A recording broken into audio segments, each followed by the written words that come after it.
And now, without further ado, I would like to give the word to the chair of this debate, Anastasia.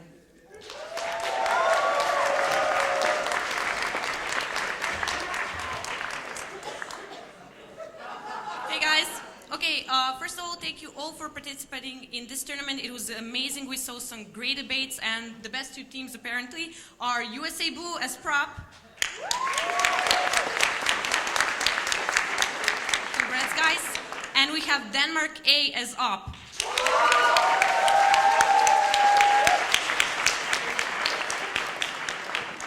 The judges for the finals are Barbara Schwagan, Maja Zimmermann, Anna Ingvan Keg, Laura Albish, and myself.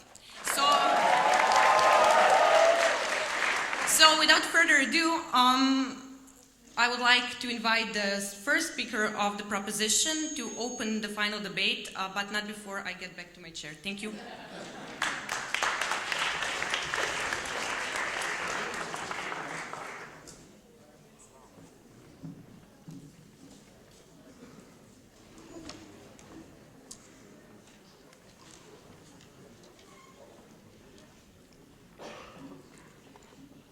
Just before our time starts, on behalf of the USA Debate team, we just want to express how grateful we are to be here, and to congratulate our excellent opponents for getting here as well. This debate is in honor of our recently passed coach, Dr. Alfred Tuna-Snyder. We recently lost, and we lost far too soon. We thank him for his mentorship and for his immense impact on the rest of this team. We are also incredibly grateful to his wife, Bojana Skirt, for hosting us at this wonderful tournament, and for the incredible hospitality that all of you have shown us. It continues to be the best-run tournament, with excellent judges and outstanding competition. Granted, everyone here is great. And we would finally like to thank our own coaches, Cindy and Aaron Timmons, as well as the National Speech and Debate Association, the families and the friends for their support, and also Cherian, who's here. Thank you, Cherian.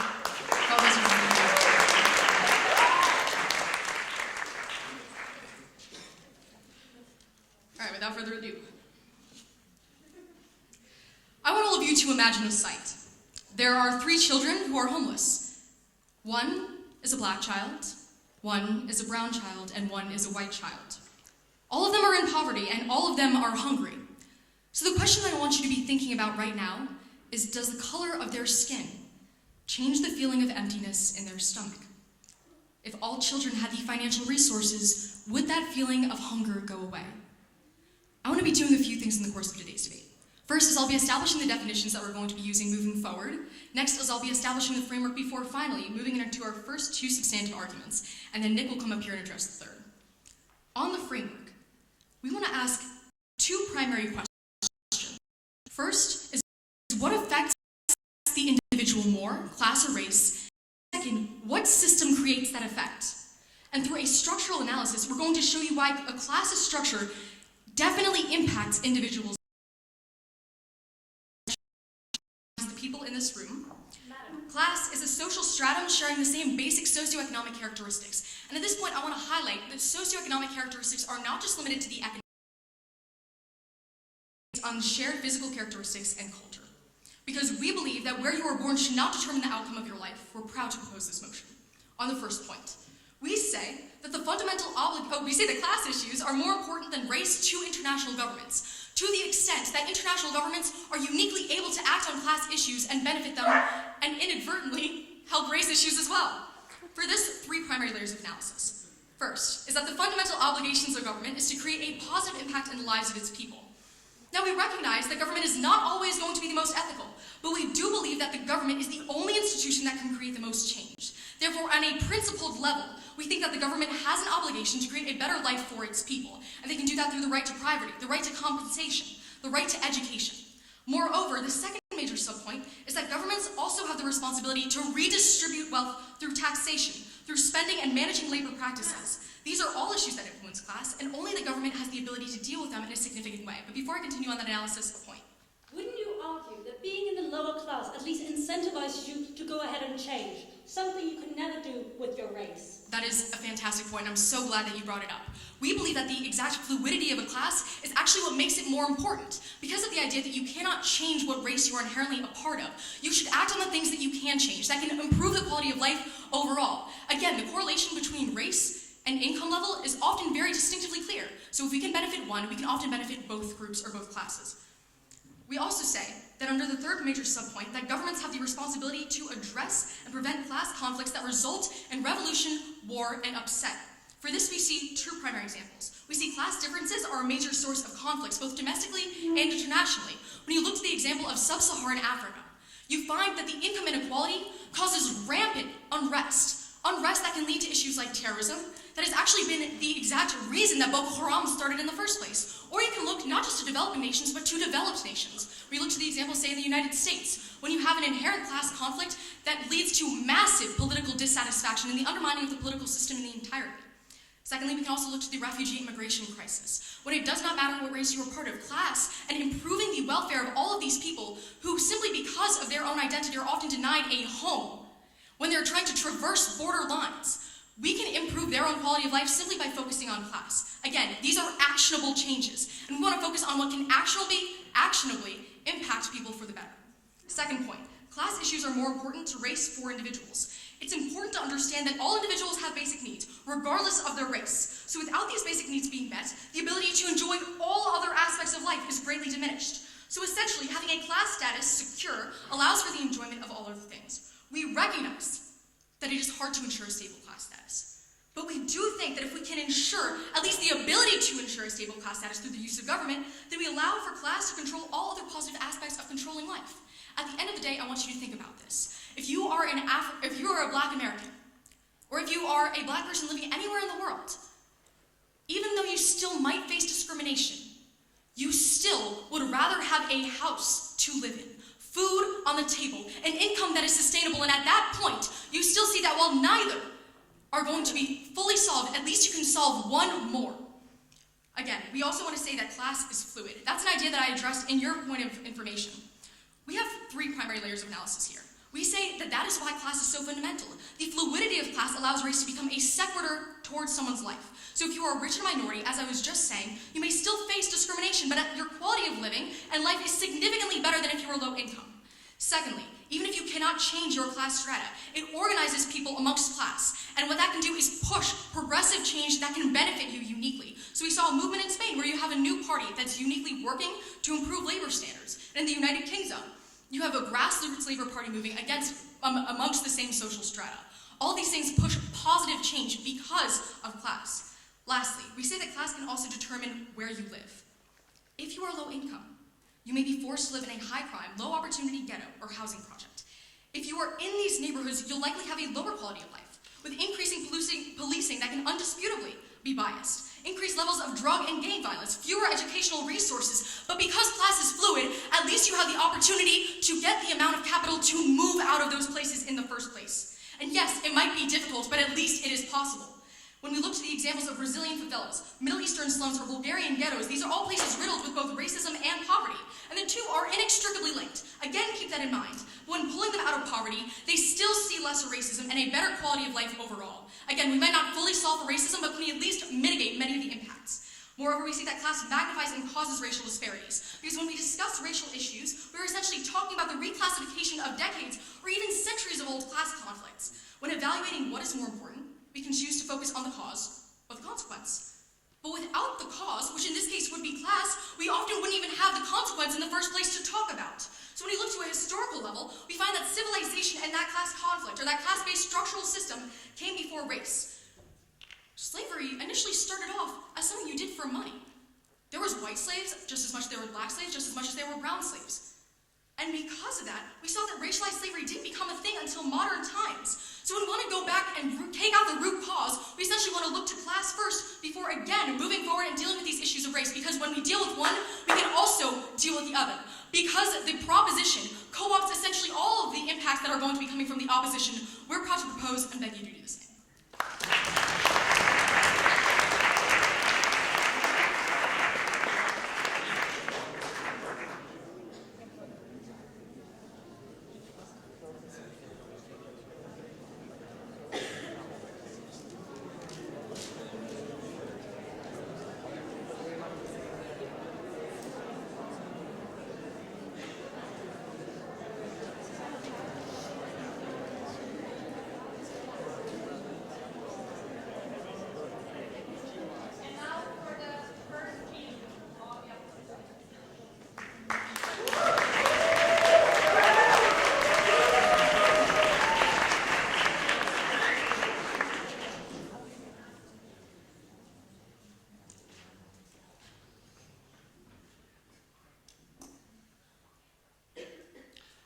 Just because something is easier to fix does not make it more important.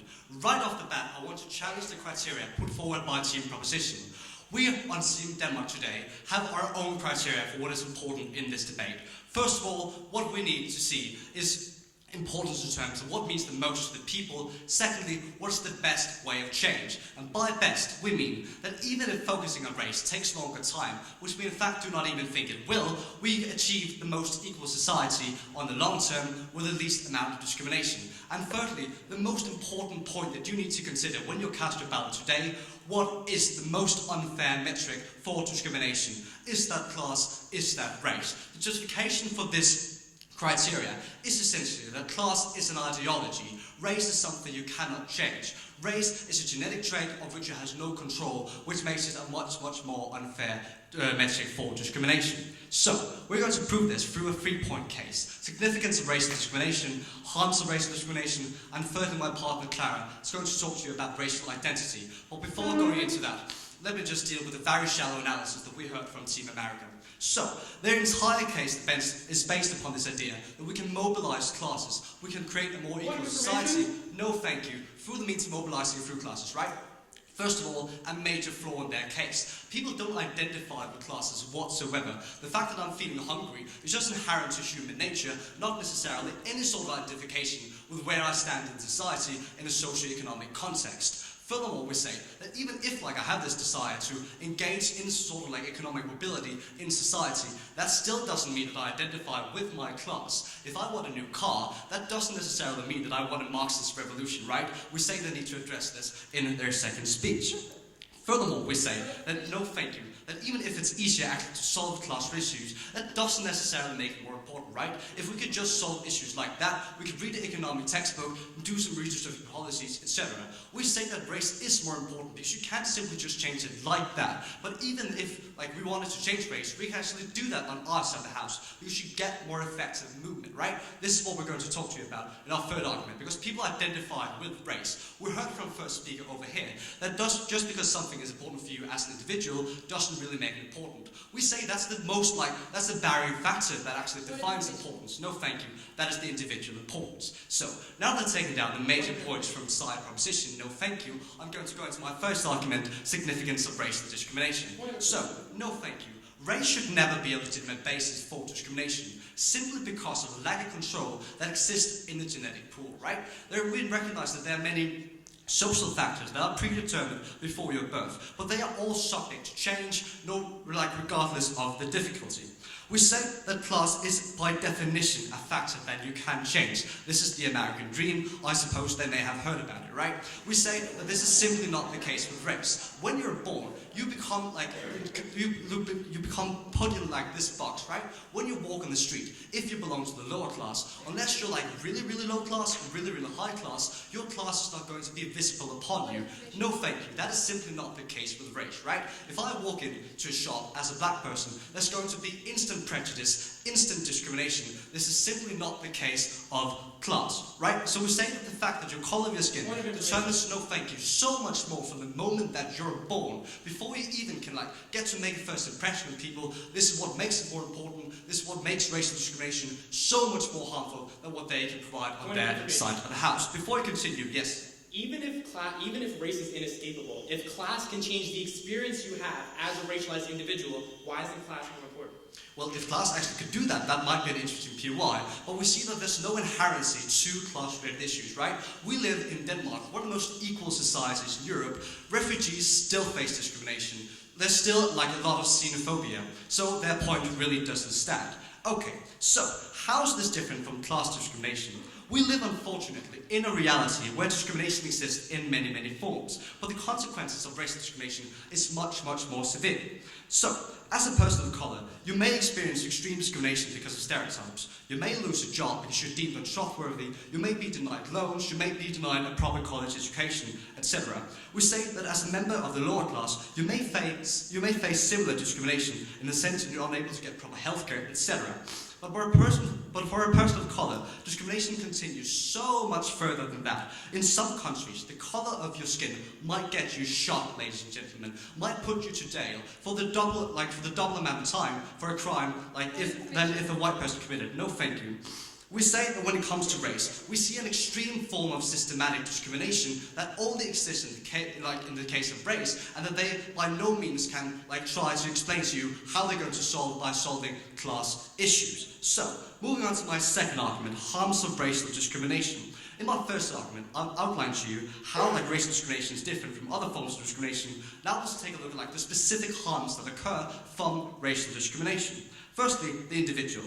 Let's look at how a person feels when he is discriminated upon race. You're being denied opportunities because of something you simply cannot change, something that is predetermined by birth because of the color of your skin. Simply because of genetic factor that in no way determines your merit, and you have no power to change that. Being a part of the lower class and facing discrimination is not, no thank you, comparatively as worse as this. You can find an incentive to work. We realize that it may be hard to overcome class struggles. It might be hard to get a job. Maybe that's going to be a low-paying job, but you'll get that job. You can actually find, no thank you, the incentive to improve your conditions, no thank you. There's no way you can do that in terms of systematic racial discrimination. Okay, furthermore we say that the general society, the media, politicians and public discourse recognize that people might be poor for various reasons. When I watch Breaking Bad, I know that Walter White is poor because he got cancer and can't pay for his treatment. When I look at the Scandinavians and welfare benefits, I can assume that they're lazy, all these kind of things. That's the teenage mom, etc. That's the Americans with the housing bubble, all these things. The point is, there's a spectrum. We evaluate your poverty individually. What's the case with race? We tend to generalize into the extremes. No thank you. We say that Hispanics are lazy, blacks, they do crime, Asians are good at math, because they're so integrated, these stereotypes, into society. So, if you're a part of a racial minority, you're either going to be one of two things. But before I continue, yes please. You said that you might get shot dependent upon your race. But are you more likely to get shot as a black person living in the ghetto or as a black person living in an LA high-rise? Well, we say that the black CEO is going to have to tell his 16-year-old not to wear that hoodie late at night because he might get shot. We say that systematic discrimination exists in classes. Thank you so much. So, we say that you're either going to be that one exemption from the racial stereotype, or you're going to play into this general stereotype. We say that is very harmful on a societal level. Once you begin to tell the young Hispanic teenager that he's more likely to commit crime because something he has no control over, he's going to be more likely to do this. We're creating self-fulfilling prophecies which are extremely harmful on a societal level. We're telling people who they are before they even have a chance to find that out themselves. So, in conclusion, because you can overcome the problems of class, because race is so much more extreme in terms of systematic discrimination, and you have no way of altering the conditions that have been deemed upon you before your birth, we are so proud to say that race is more important. Thank you.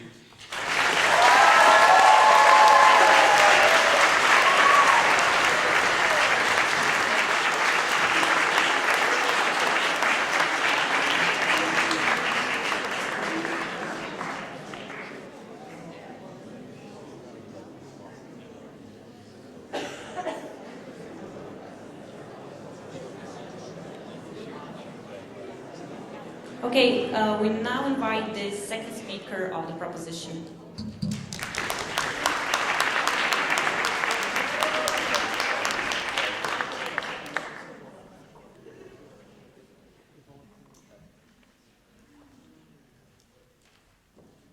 Let's pretend that you had a magic wand. And with that magic wand, you could create complete and total equality economically. We agree that race still exists in that world.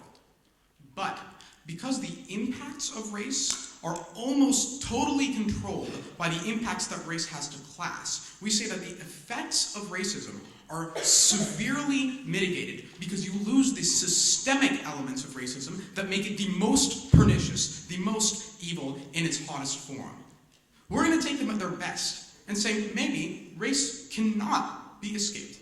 But even in that case, the systemic aspects of race can be eliminated through changes in class in a way that the systemic aspects of class could never be if you eliminated race. So, if you use your magic wand to eliminate something like race, 32 million slaves still exist in today's world, regardless of their race. People still exist who go hungry because they don't have the money to buy food. Those are the impacts that define the reasons why you should eliminate class before you eliminate race, and why we should prioritize it in any discussions we have, why it is the most powerful explanatory tool in the world today. So, to analyze this, let's deconstruct their case before we go into ours. For them, they say, just because it's easier to fix class doesn't necessarily mean that it's more important. Okay. The reason why we say that it's more it's very important to analyze which one causes you to be able to change your life more is because when evaluating which is more important in the life of the individual, we also have to implicate the positive changes that the individual can have in their life. So although you can't change your race, the fact that class is fluid, the structure of class may not be fluid, but to an individual it is. That is why it has an individual impact. So for example, we can say both that class exists outside of anything, right? Like the social strata of class never change and they haven't throughout history, and also that it is as an individual you can change your own and that's why it's important. So on their first argument, they say race should never be like the root of discrimination. We agree. We should never have to engage in oppression. But the only unique thing about race that they say is that it's inescapable. Why is it inescapable? Because it's a system that has been ingrained through class. Syrian refugees, if they were rich, would be fine. It's true. Although their color isn't escapable and we identify with their struggles, the fact is that they'd be able to put food on the table for their children, and that's the most important thing. The next thing that they say under this argument is that race gets you shot. We identify greatly with the struggles of what is essentially the struggle of our black brothers and sisters inside the United States. But we say that even that is controlled by class. Because where are you more likely to be shot? The poor urban neighborhood or next to the skyrise? They say to this, if you're not in an over-policed urban neighborhood, you don't necessarily have to worry about wearing the hoodie. It is ultimately about class anyway. Their second argument is that it's a uniqueness about race, that race causes psychological harms that cause people not to want to work and stuff, which is maybe the wrong thing to say. But also, there is psychological harms that are caused to people through class as well. So for example, there's a lot of literature about this phenomenon called learned helplessness, which is that if you see your grandfather and your father being oppressed by class in some way, you're more likely to think, my son will be oppressed by class in this way, and I will never escape it either. They've all pretty distorted the same psychological analysis, so it's non-unique to race. Our arguments were improperly engaged with by their side. Our first argument was that it should be more important to governments as an analytical framework. But before I go into that, I'll take your point. If racial issues are really inherent to class, why does upper class Asian Americans change their last name when applying to Harvard? So here's the issue with this. At the point where class issues are the reasons why Harvard does this, where the framework of class is controlled by the people who want to, oppress other people, we say that the root cause of that sort of racial oppression is that the most political elite, the people that graduate Harvard and make tons of money, don't necessarily want that opportunity to be available for others. This is why those sort of class-based oppressions matter. It's also because affirmative action means that we want to increase people's class by allowing them to go to Harvard. So it is class-based. Our first argument about it being more important to governments is very important. It's about redistribution. It's that the government can do something. They say, we can change race by creating more effective movements. I challenge you to do that. You won't be able to change race through more effective movements, but you will be able to change class through government efforts. Our second is that it's very important to the individual. That your basic needs, based on Maslow's hierarchy of needs, need to come before any psychological impacts that come after race. That it's hard to change class, but its fluidity is the fact that makes it important. And by the way, hunger isn't based on identity. It's based on your social class, the fact of where you are. That's why it's important. So their analysis on this doesn't make sense. Again, it's that the structure doesn't go away, but individuals can move, which is why it's important on both analytical levels. Our third argument is that class justice leads to social and political justice. Recall that economic and social class is root causal to a plethora of different injustices, what we call isms, that race has no bearing on. So for example, class is the root cause of colonialism, in which individuals from Europe, the West, came and colonized Africa, split it up imperially, in order to gain resources from Africa and economically based ideas. It is women's issues are also caused by class in which male hierarchies want to oppress women to keep them from being able to achieve the same economic and class-based status that they do. All of these things, even epidemics, the spread of epidemics is controlled by who has the ability to get medical treatment to be able to get themselves out of the way from it. But it also means that outside of the structure which stays, individuals can also move. So it's effective on both fronts because individuals can escape these class-based oppressions and which go beyond necessarily class itself into colonialism, from colonialism to epidemiology, leading to justice, especially if the government prioritizes classes too. So for example, let's talk about women's issues. Women are viewed as having lower social class in a lot of places in the world. Of course, this is terrible.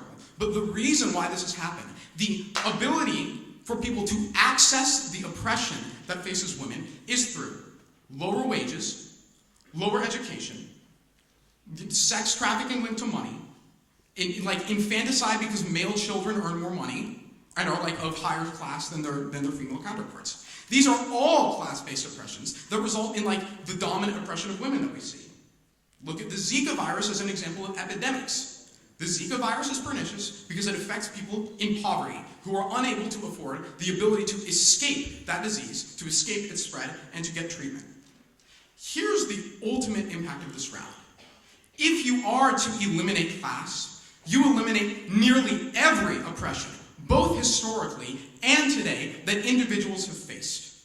You eliminate the pernicious aspects of racism, which takes away most of their offensive argumentation. And you also eliminate things like problems that women have in the workforce and the major oppression that they face, epidemics and the ability for people to gain equal access to treatment. Because we want our world to be more fair, and we think that's only possible in a world where you eliminate class, that's why we propose.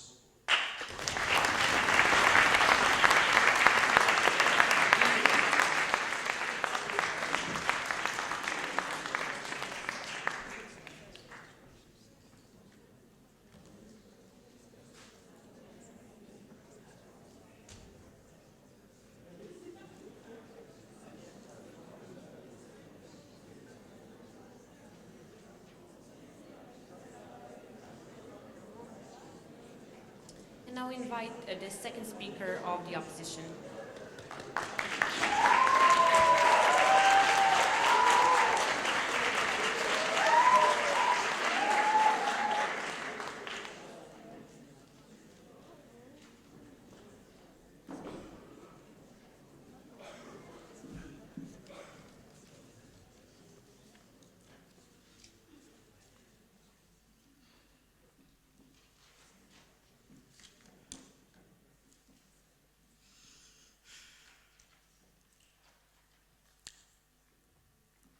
Beloved audience, we as a society does not have a magic wand where we can just go ahead and fix everything. That is why we decided to give this magic wand to the individual when it comes to class. We do not contest the idea that it is going to be difficult, but you will always have some sort of choice when it comes to changing your class. You know, the only kind of magic wand that exists when it comes to race is going into plastic surgery, and we think Michael Jackson proved very well that that isn't nearly as effective as going out and trying to get a job. Let's now look... Okay, before I will get into my last argument that team opposition is advancing today, let's look at the bit of rebuttal. We have essentially 3 clashes today. The first thing that came ahead and told us was the idea that no matter what, class is always going to be an issue, even if we fix racism. That was the idea of the first speaker. Essentially, we say that this is already kind of contradicted in their last speech when they then told us, no thank you, that class is something that we will be able to fix. However, let's just deal with what she said anyways. We tell you that even though class is always going to be there, you will have the potential to switch between them. However, you only have this if you're a white male in society. We say that, for instance, we gave you the examples of people literally changing their names when they apply to a job, because there are certain stereotypes that tells you that Hispanics are going to be lazy workers, that tell you that black people are going to be aggressive, no thank you, when it comes to doing some sort of childcare. We're saying it's because of these direct harms that people have to sort of try to fool society, no thank you, when they try to apply for these sort of jobs. Essentially, what we also tell you, second response, is this idea we give you the example of the egalitarian societies that we bring forward, that we see happening in Scandinavia. Unfortunately here, racism is still rampant. Why is this? Because racism is something strange, it is something different. You don't look down upon them because you think you're lazy, you look down upon them as something as arbitrary as the genetic pool. That is why, no thank you, we place this at the most important criteria in this debate. Because racism is never ever justified because it has absolutely nothing to do with the individual. And to a certain extent, we think that discrimination is bad in either side of the house, but at least it's a little bit more justified. No thank you when it comes to that. Third piece of rebuttal, she kept on telling us that colonialism happened because of class differences. Mrs. Speaker, no thank we don't not agree with these sort of things. We think that people came to Africa, for instance. We think people came to Africa. We think they saw their colour. We think they saw that they were different and recognized this colour as below them. We don't think this had anything to do with who had the more money. No thank you. Then we wouldn't have seen the fact that the Incas were so deeply racist against them when they were so much richer. We think that had to do with people coming in there, thinking that because you're a certain colour, you should be a little below the thing. So if you want to have this sort of debate, no thank you, about what came first, racism or class issues, then we still stand stronger because this racism existed long before we even had things such as class. Yes, I'll take you away. Social mobility has existed since the beginning of civilization, but the structure that entraps people within these basic social stratum has never changed. Well, yeah, they kind of have. Like, we have begun to get a lot of welfare benefits. We started giving you public education in a lot of countries. Like, I'm sorry, that's just false. Okay, but what has never changed is your race. So if you agree upon with us that the most important thing is the one that you cannot change, then we still win on race, right? Okay, let's get into the second idea of rebuttal, which is the effect on their everyday life. So they kept on telling us that class is important because you only think about getting food on the table every single day. Mrs. Speaker, we think that getting food on the table is something that relates to human nature. We think you think about when you go out and earn your money, how can I better give gifts to my kids? How can I go ahead and buy that new flat screen? You don't think, oh, I really want to move up in the class structure. No, we think that consumerism is something that's inherent to us as people, not because of class issues, but because the more we want, the merrier that we actually are. But then let's look at how rampant racism affects your everyday life. We give you the example of college, something they said, no thank you, that you could not enter. Essentially, we tell you that even though it's difficult, you will be able to get a scholarship. However, Harvard rejects Asians that are perfectly compatible with their perfect profile just because they want diversity is something as arbitrary as race. I encourage the entire of the audience to consider what would happen if Harvard went out there and said, you know, you're perfect for this, you just have a little bit too big ears. We think that is why it is the most important factor in this debate, because you're judged upon something, no thank you, that you have absolutely no control to imagine. Essentially what we then... Point of information? Before I continue, yes. There exist countries that are essentially racially homogenous, for example, India, in which class structures still oppress millions of people. It's not about race, the root is class. Well, okay, we have these class issues. Yes, we might be able to go ahead and fix them. We think that would be great. But even if we do fix them, Indians are still going to look down upon other societies as being less worth because these have a different color than them. We think that is what's the heart of the debate. The fact that we might be able to fix class issues, even if we concede to that, then racism still exists. This still exists rampant. So let's just so let's now get into my actual case of today's debate. Okay, so when we talk about race, it is also inherent to talk about the racial identity, because they set out the criteria that it is also what is most important to you as an individual. She directly told you, that first speaker, that what's important is what you can change. No, what's important is who you are as a person. And what we're talking about is race for the individual. And as part of in here, we have two arguments. The first one is the individual importance. Essentially, we believe that an equally relevant aspect of importance is the personal one. The significance that race carries for the individual is not something that can be ignored. Your culture and your race defines who you are. That's why we see people are so happy being in the Aboriginals. That's why we see they find strength in their Native American thing. Essentially, we say that tradition and culture brings people together and create a collective identity. Racial identity is about being proud of who you are. Especially for adolescents, racial identity is very important because it's crucial in discovering this sort of self-worth, connecting with other people and developing this sort of cultural pride. You know what your parents have gone through. You know what your grandparents have gone through. You know that the suffering they experience, and you can draw on this strength because they survived. That is why it is most important to you as an individual, because you're never going to want to perceive yourself as merely another poor person. That is something you would want to escape from. That's something you don't want to look down upon. But you will define yourself, as we see Beyonce going ahead and doing, as a proud black woman, the kind of woman that stands ahead and presents formation. What is then the second subpoint of this? Is this idea of collective identity. So essentially, we believe that by promoting individual importance, we also give race power a collective identity in society. Basing collective identity on race generates a social movement with a motivation to change the status quo. Because we can all agree upon the fact that racism is inherently bad, whereas people being poor might be their own choice. This is something that people can then unite against around. What we essentially say is what difference the social movement centered from race from the ones focusing on class is they're more invested in the issues because they have this sort of identification, because this is so incredibly wrong for all parts.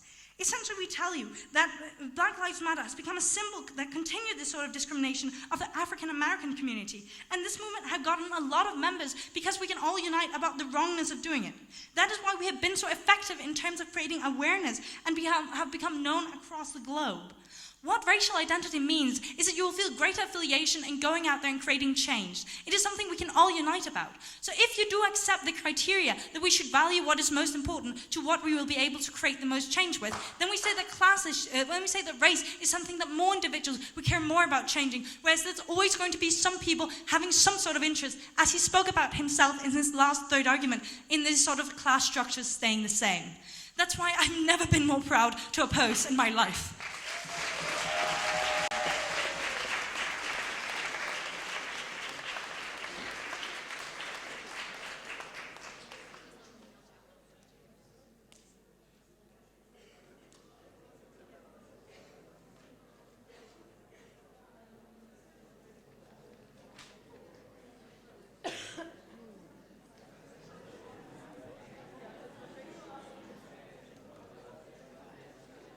We invite the third speaker of the proposition.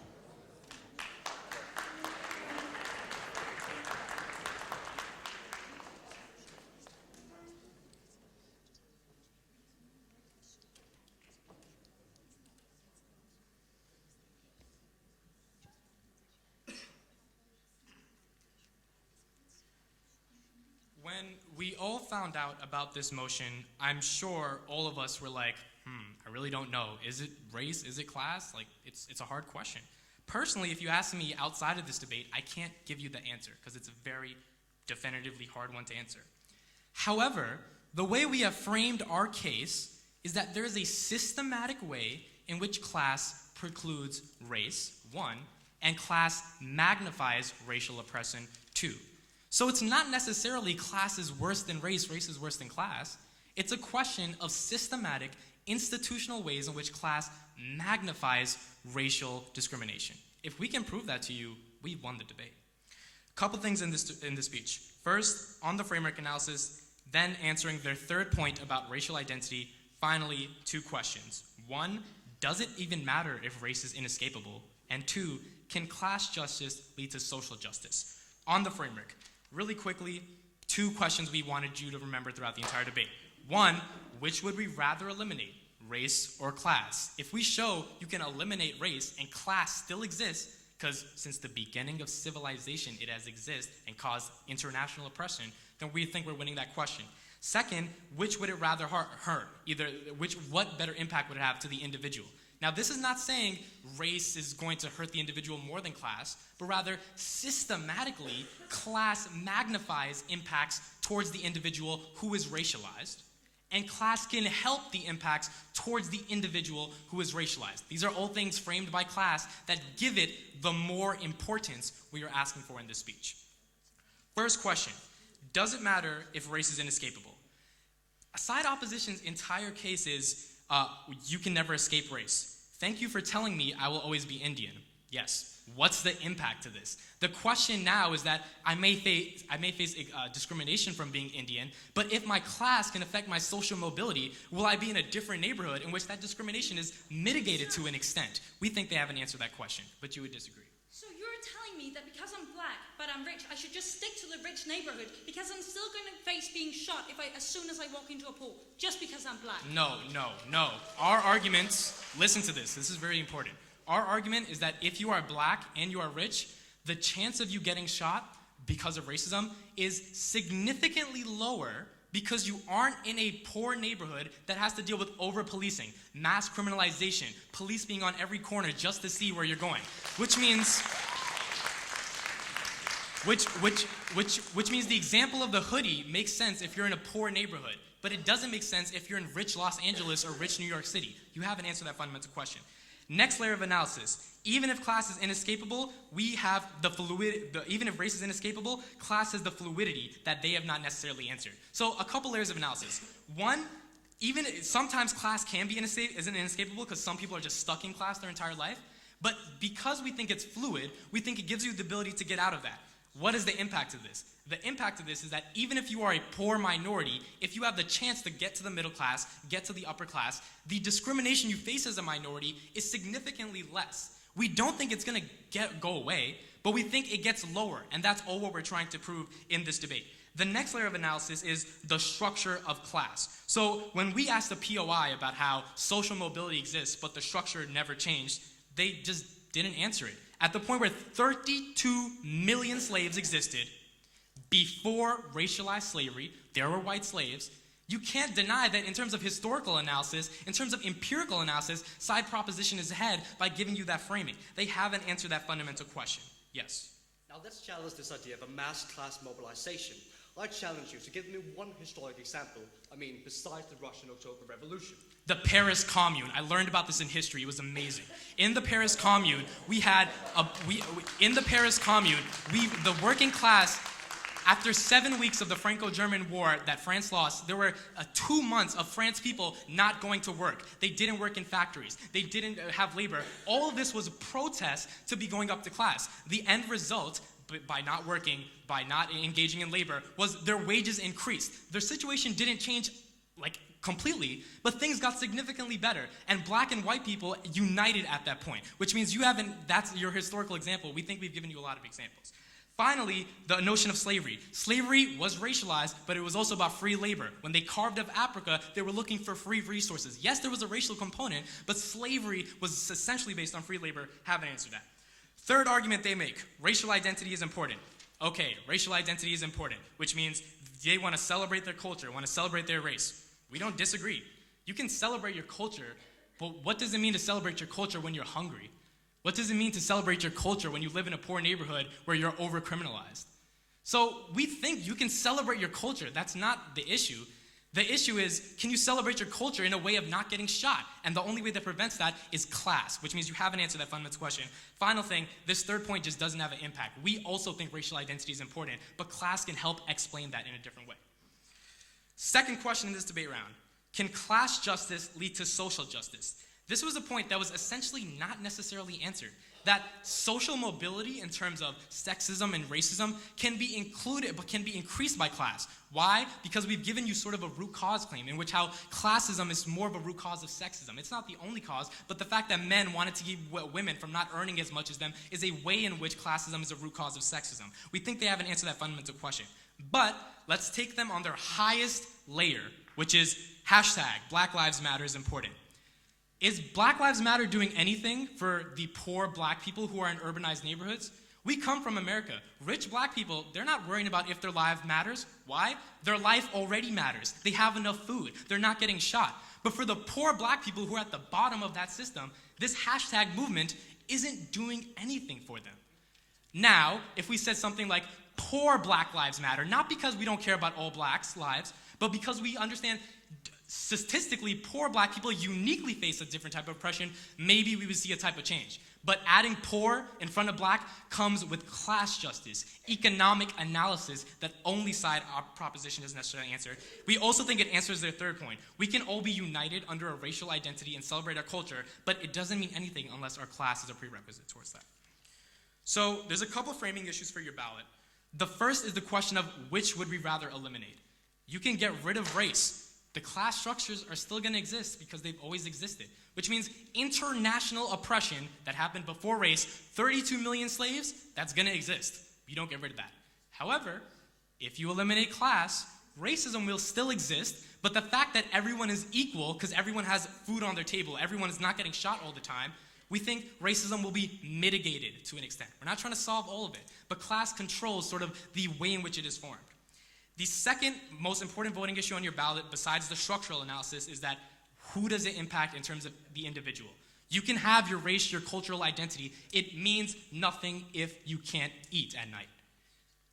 What we understand is to the individual, racism exists, but to the individual, racism can be mitigated with class justice. That's all we've said. They haven't answered that fundamental question, and that's why we propose this motion. Thank you.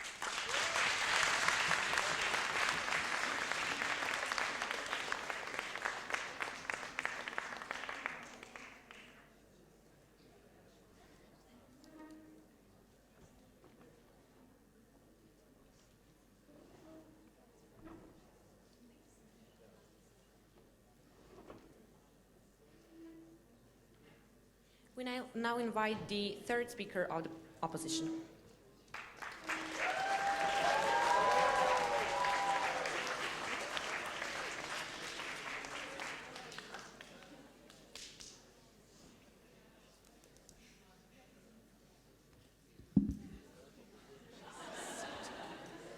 Sorry. It's okay, don't worry. Happens to me a lot, so.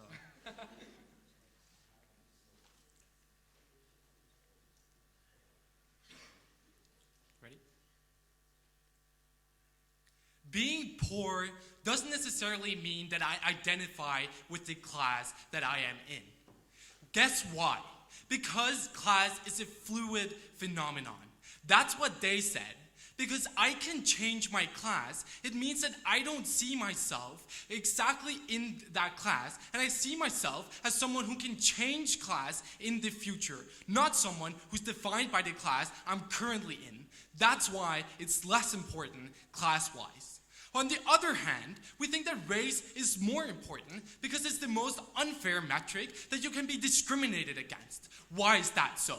We've told you all the time that class is more of an ideology. It can be justified by different ideologies and even the American dream that they would even advocate for sometimes. But we would even say that race is an unfair metric because it's something you cannot change. It's something that cannot be justified by something else. That's something class can be done. We think, therefore, that race is more important. Two themes. Firstly, societal level. Secondly, I'm going to look at it from an individual level. So let's going to look at it from societal level. Here to make the claim that it's easier to fix. Here's something I find funny. They say it's easier to fix, and at the same time they said, well, for civilizations, it has never been fixed before, but let's say we can do it right now. Point of information? Right. No, thank you.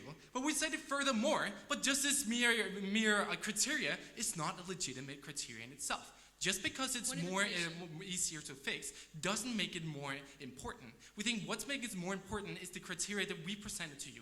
Something like what impacts the individual, etc., as Emil pointed out to you, right?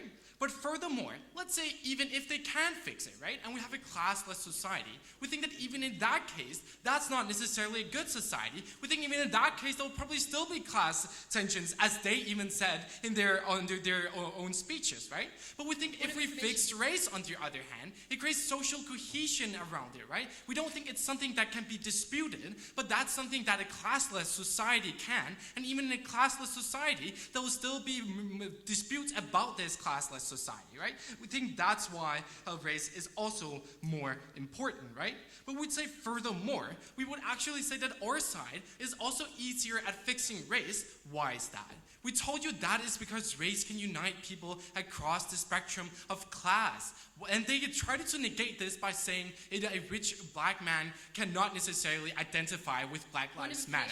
I'm sorry, but your very own American Beyonce is identifying with the black community, with Black Lives Matter. We think they can do that. We think they stand for that cause also.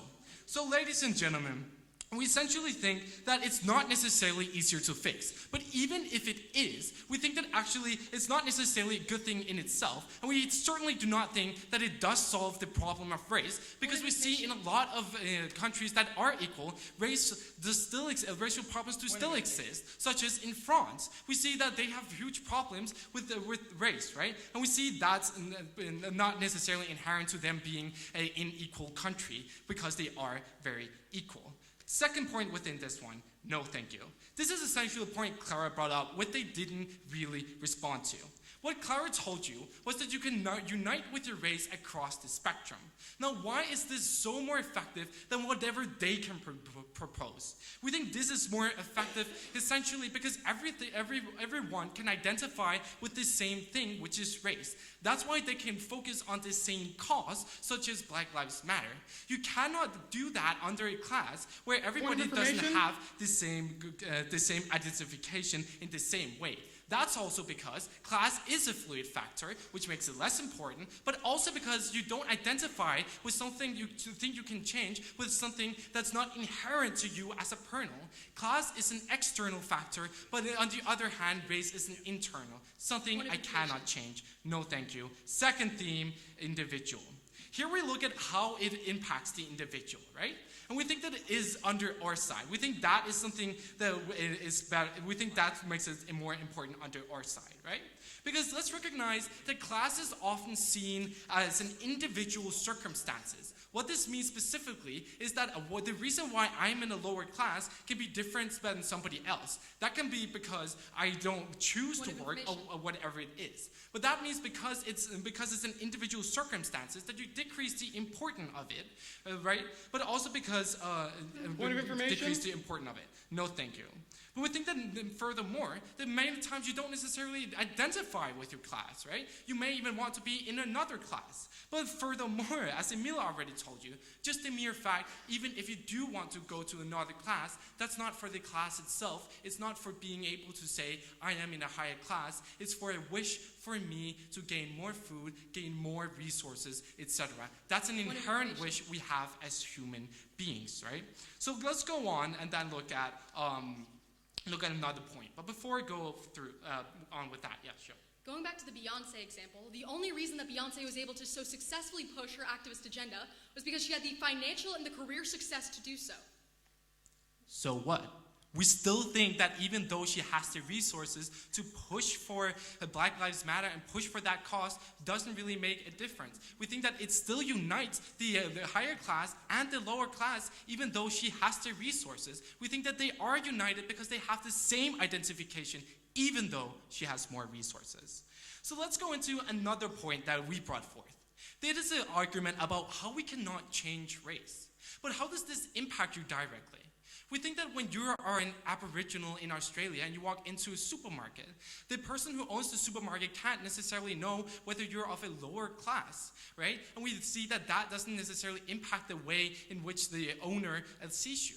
But we do see that you can't be discriminated towards directly because you are an Aboriginal, because you are an African American. We see that you cannot hide your race in a supermarket, and that's why when you walk on the street, you cannot hide it, and you're more likely to get shot, which is also in a rich area, right? We think it's just the mere fact that you have a certain type of race that's been discriminated upon you. We think that makes it more likely for you to feel bad about it. But here's another point then. About this stereotype. This is something they never really negated. We think that the mere fact that there are some stereotypes about Asians, about African Americans, it does so you think that you have to fulfill a certain type of role, a certain type of expectation. It does so you more or less oppose other people who want to put that expectation on you.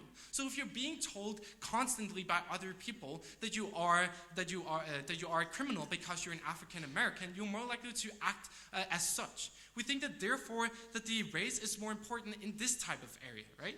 We think that we have to recognize in the end that race is more important, mainly due to the fact that class is an ideology that mostly can be justified through different ideologies, right? But race is something that can never, ever, ever be justified.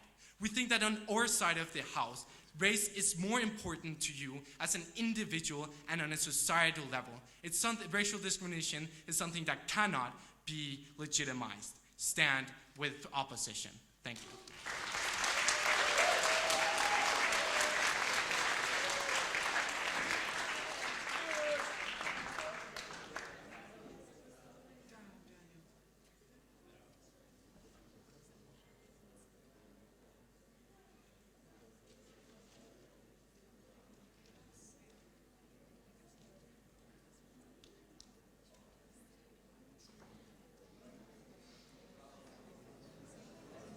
Okay, we now invite the opposition's reply speaker.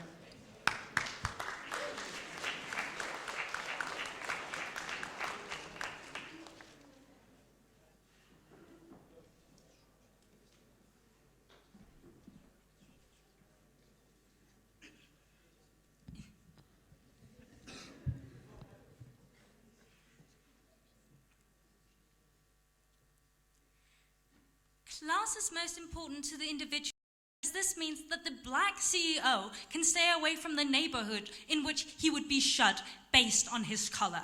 That is the side of analysis we've gotten from side of opposition today. Proposition?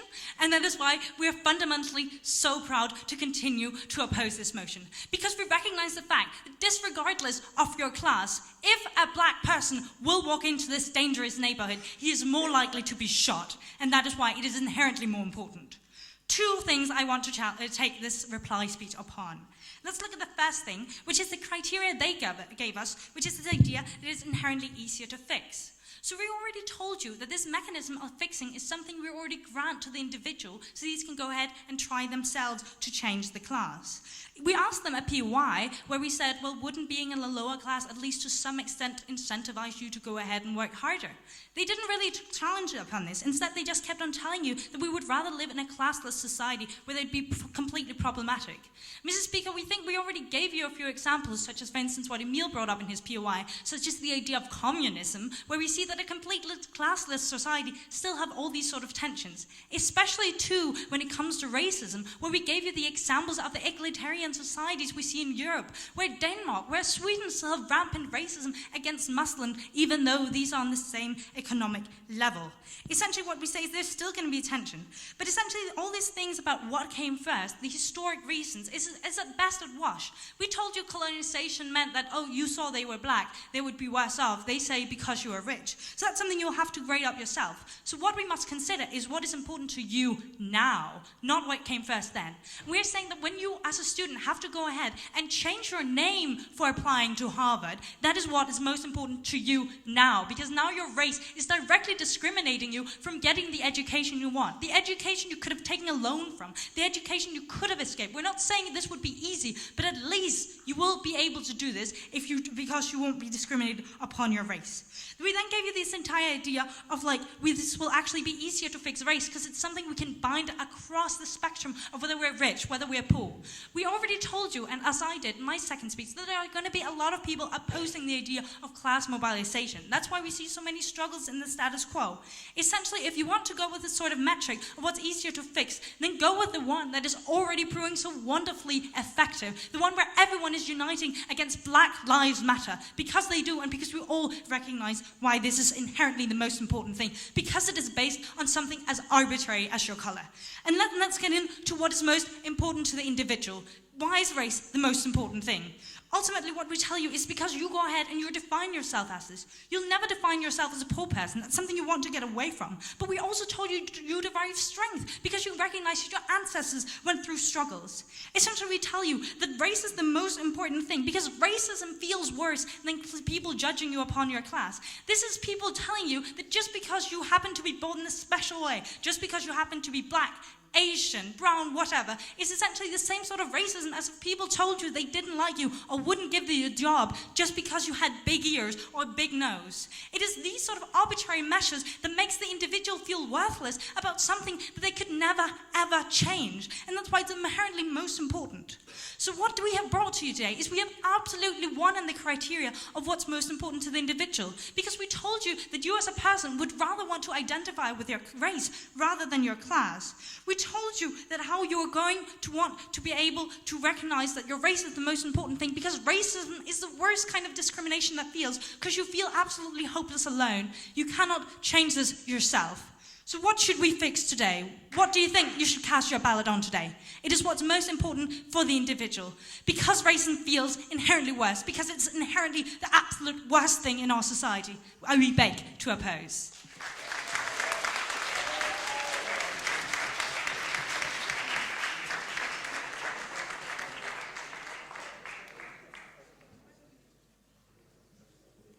And now we invite the reply speaker from Side Prop, the last speech of this debate. All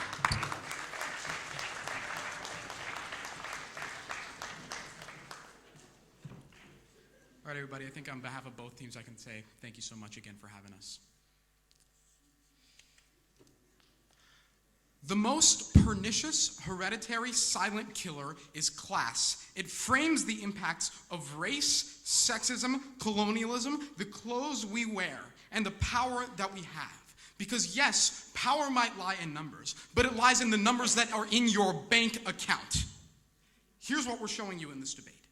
We're going to have two clashes. First of all, which provides a better structural analysis, and second of all, which affects the individual more. Recall that because structural analysis affects the structure with which each individual interaction that we have in our world takes place, it does in fact affect the individual. So through these burdens, either one can be fulfilled, leading us to us having the victory, because we fulfill both the burdens set by the opposition and the burdens set by the proposition. Let's go into the first class about which is a better structural analysis. There is not a single structural analysis brought to you by team opposition that is not based in class.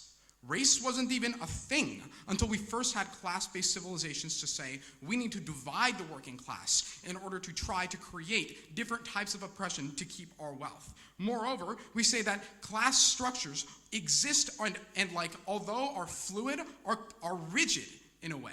That although an individual might be able to move, the class structure doesn't change. And we think that leads to all sorts of oppression. First of all, they say a black CEO doesn't want to go into a poor neighborhood because they might get shot.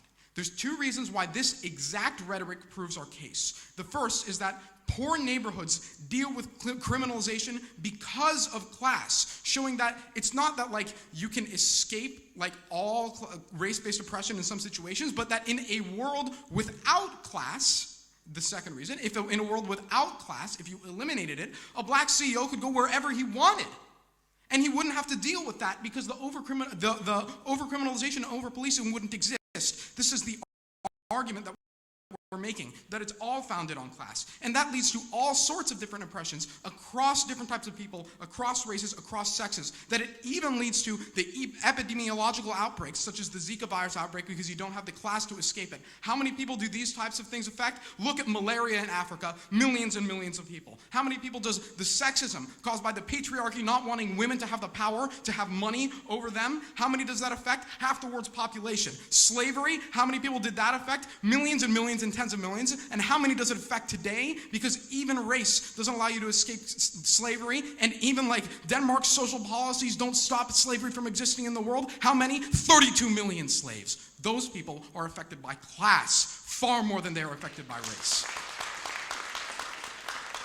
The second clash is about the individual. We tell you the most important thing to an individual, both based on Maslow's hierarchy of needs and based on just knowing what individuals want, is to have food, not to get shot. These types of things are all framed by class-based impacts. They never justify why they are inherently based on race. We also say that the fluidity of class for the individual, not necessarily the structure, allows the individual to escape race. Yes, there might still be tension in a completely class-based society, but that tension is confined to interpersonal interaction, does not affect your ability to get food, does not affect your ability to take care of your children. This is why class is the most fundamental impact. The only argument that they have in this is about celebrating culture and identifying with your culture. And they talk about Beyonce. But a poor black person saying #Black Lives Matter means nothing because they can't change their situation. It's only once you get class that you can identify with yourself, that you can wear that hoodie, that you can be Beyonce and say Black Lives Matter and know that you're going to affect. So with that I say, which would you rather eliminate? A structure that reiterates like a broken record, that leads to people having sexism, racism, classism, colonialism, all of the major isms that you see in the world, that allows people to be the most oppressed is class. That's why we must eliminate it. That's why class is more important than race.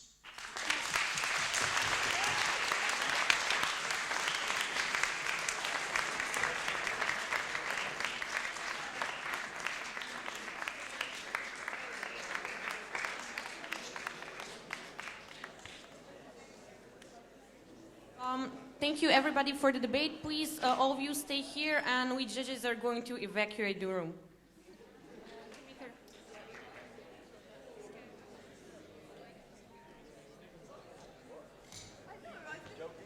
Hello.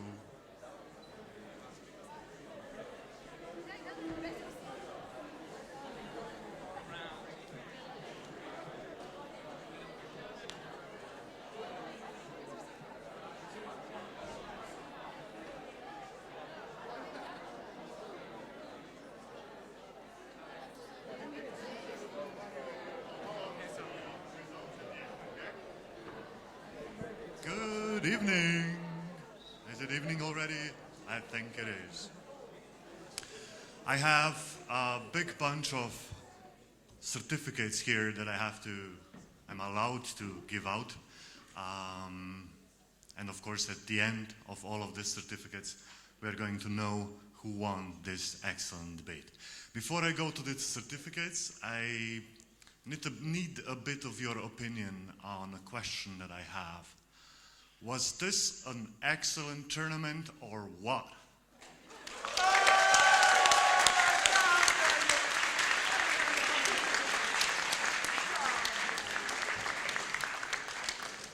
A couple of people, we have to be grateful to them for helping us making this tournament, and I think the first group of people that we need to say thank you are the debaters or other students of the Gimnazja Franca Miklosica Ljutomer that helped us, that were runners, they were timekeepers, that did everything that the tournament was running excellently. So I think a big round of applause for them.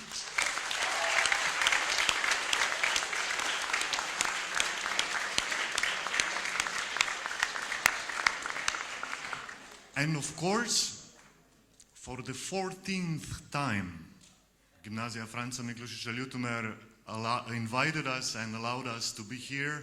The next year, it's going to be the 15th international tournament and 20 years of debate at this high school. A big thank you to Liana, her colleagues, Mr. Headmaster, and everyone at the school for having us. Thank you.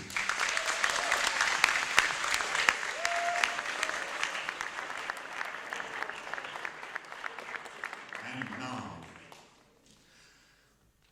I'm not sure if you know, within this tournament, we had a little tournament of our own. We had our Slovenian International Championship, and before we go to the best speakers and teams overall, we would like to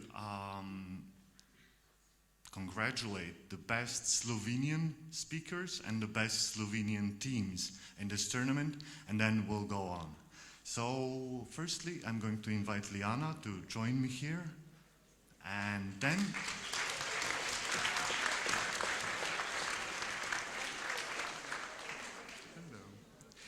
then we have the third best speaker at the English National Debate Tournament, and his name is, and I would like to invite him up here, Daniel Azaz.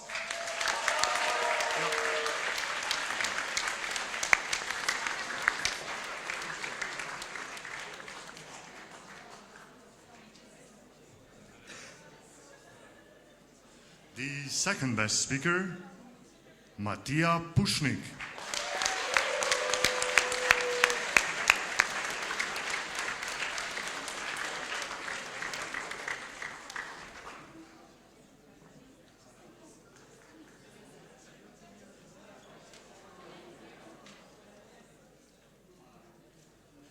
And the best Slovenian speaker at this tournament is Arthur Louis Heath.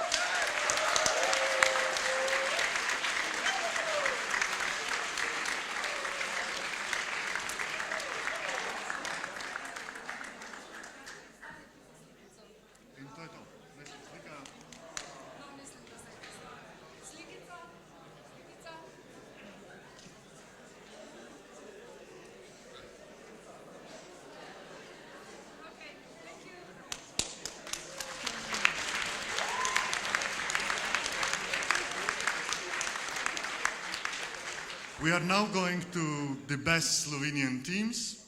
The third best team is Team Logos A.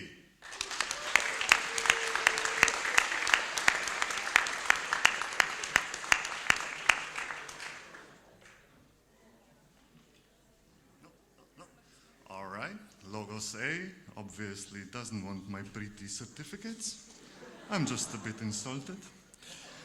Going to the second best team at the Slovenian part of the tournament. This is Team DGMA.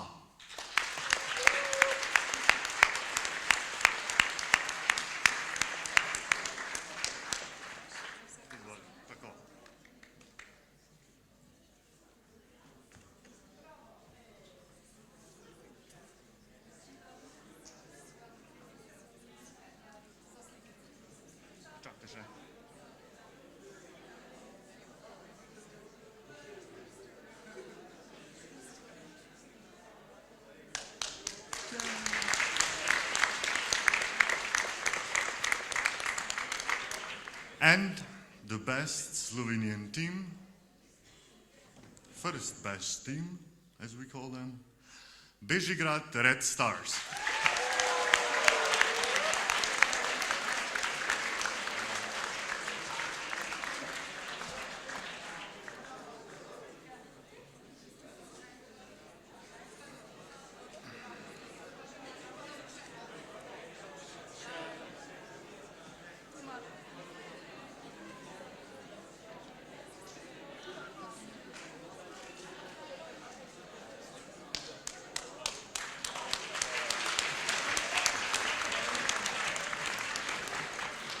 All right, and now coming back to the whole tournament as a whole, we would like to recognize the teams that made it to quarterfinals, to semifinals, and we are going to invite them up here, and we're going to start with teams in quarterfinals, USA Red.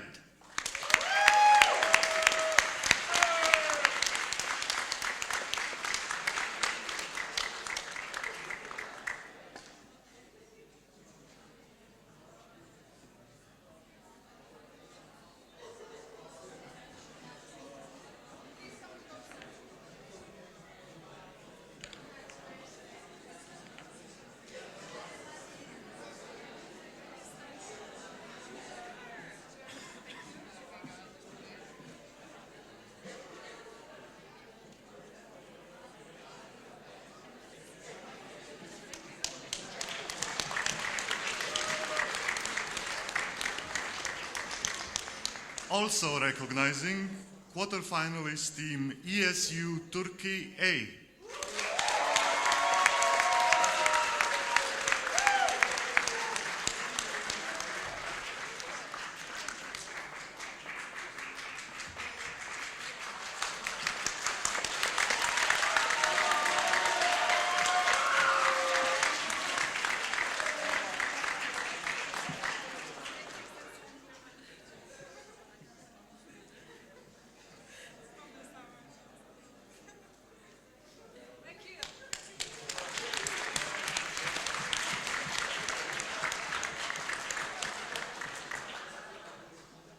Also in quarterfinals, Team Croatia A.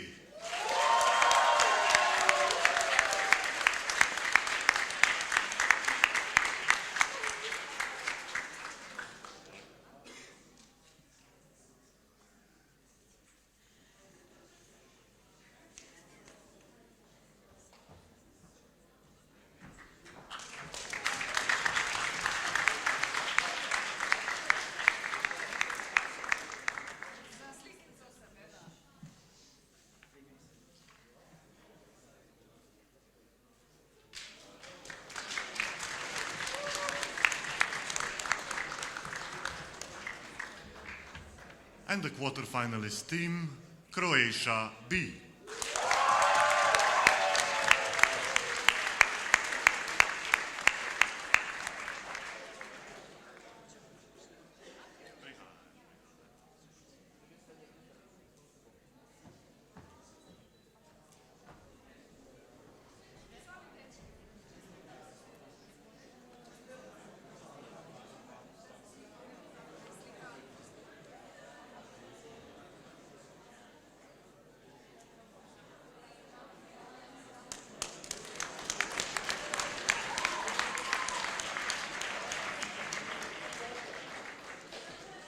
Moving on to semifinals, we would like to invite the semifinalist team, ESU Turkey B.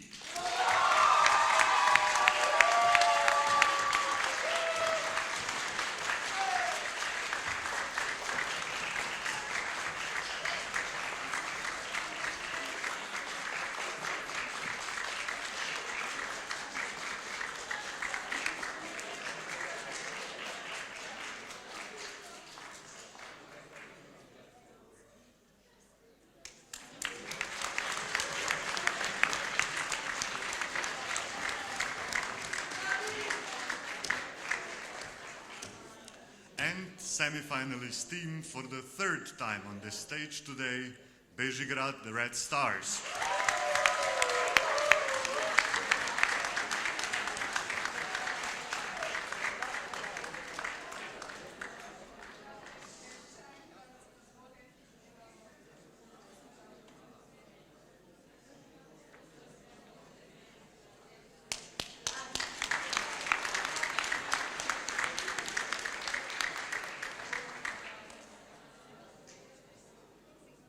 Speakers.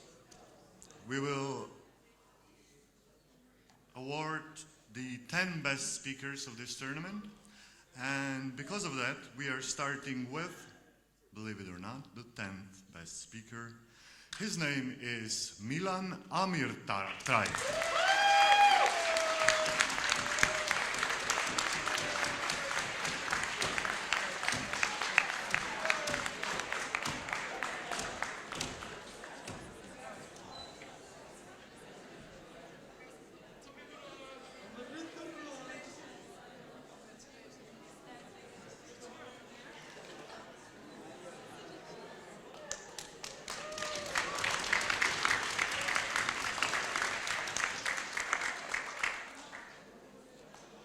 Ninth best speaker at the International World Schools Debate Tournament is Amit Kukreya.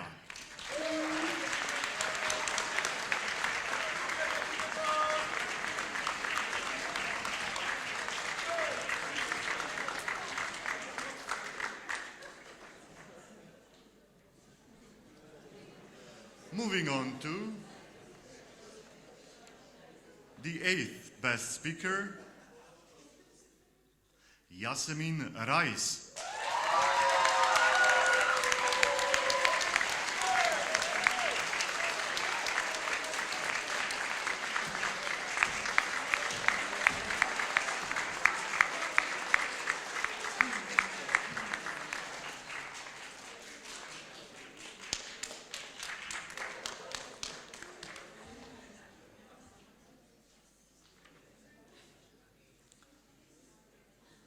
Number 7, Asli Doga Munzur.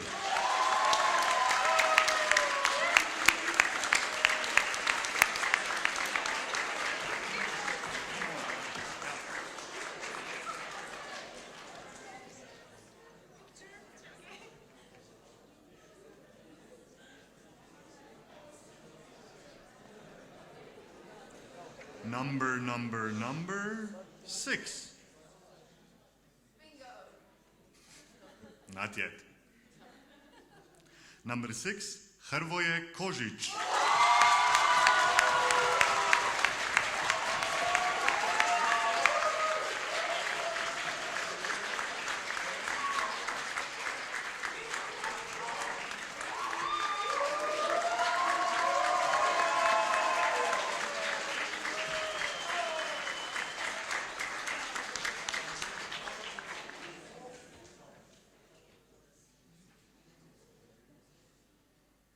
On the 5th place, Julia Lauer.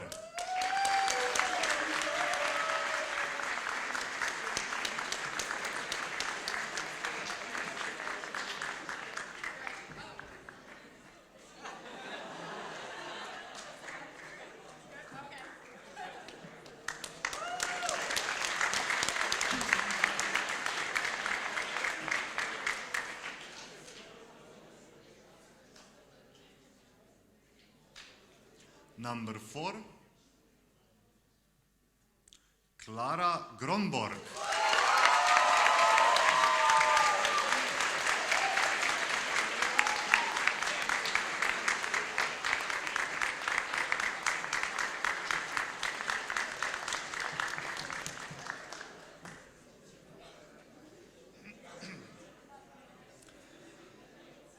The best 3 speakers. Number 3, his name is Luka Bakovic.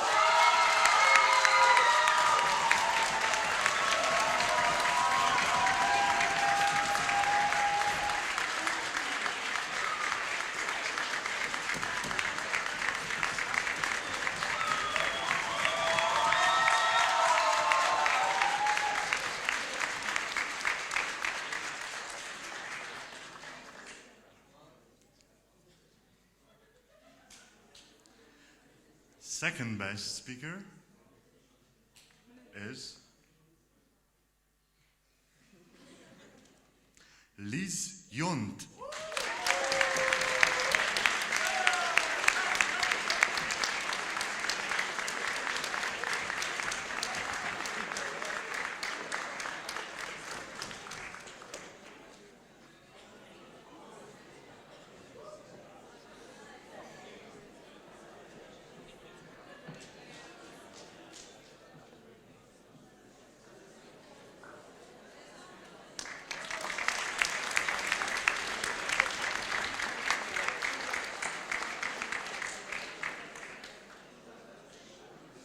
And because Ljutomer is not just a regular town, they've prepared something very special for the best speaker.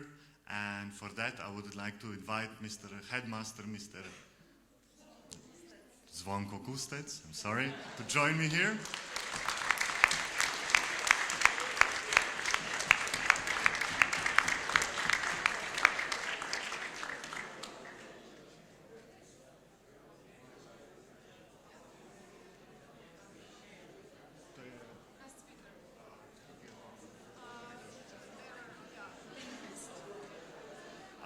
The best speaker is going to receive statue of Mr. Franz Miklosic, a Slovenian linguist, and that's it. Best speaker of this tournament is Andreas Sneklot.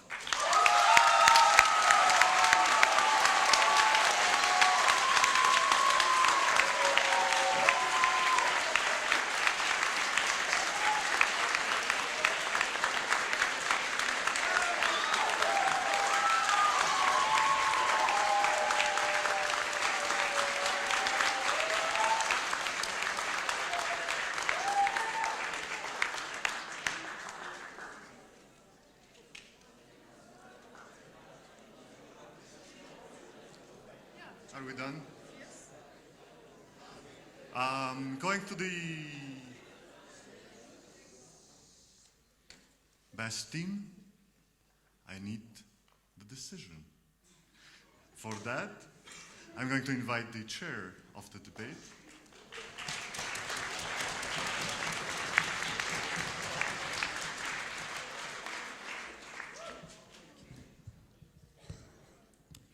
Okay, we were struggling with the decision for a bit there, but we finally reached it, and I'm going to read out what the papers say after I mention some of the main issues, and I'm really going to try and keep it short, like 4 sentences tops. Okay?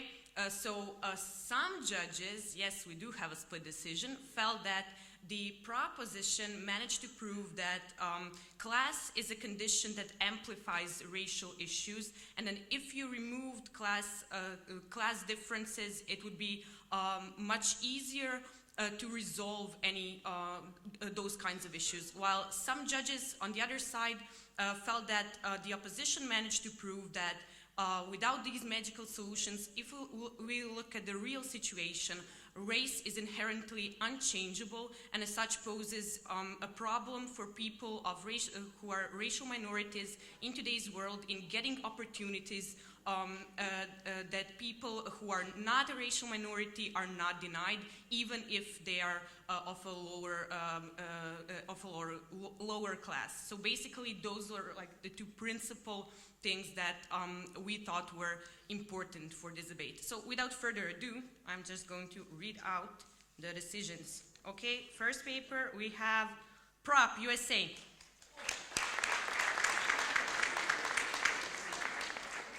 Okay, the second paper we have Op. This one is Prop. This one coincidentally is Op. And the debate goes to Opposition Denmark.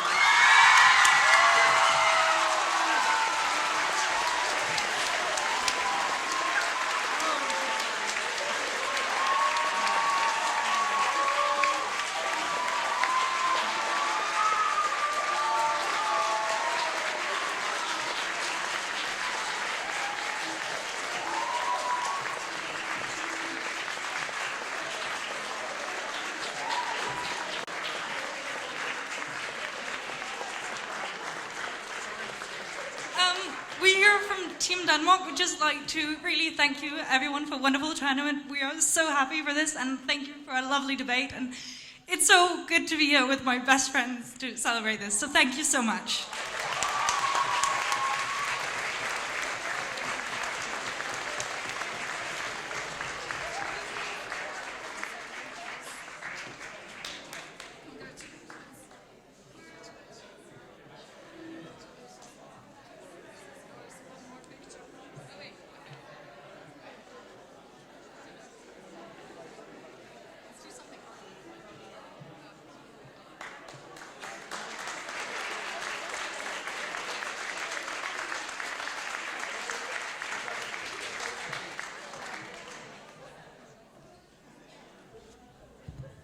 And of course, for the statue that you receive only once, the best team, winner of the final, and all around the best,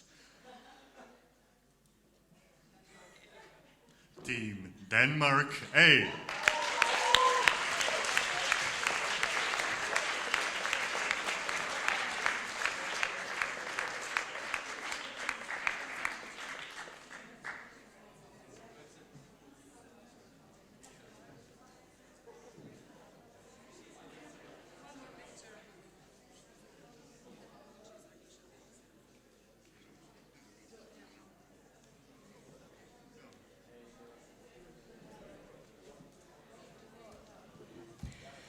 Dear debate community, the teachers, the students, the debaters of Gimnazja Franca Miklosicia consider themselves privileged to be able to host a tournament with such wonderful, bright, and great people as you are.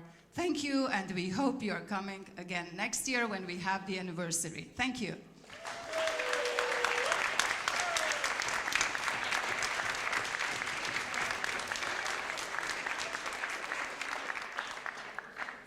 Unfortunately, this is the moment when the tournament ends. Thank you so much for everyone.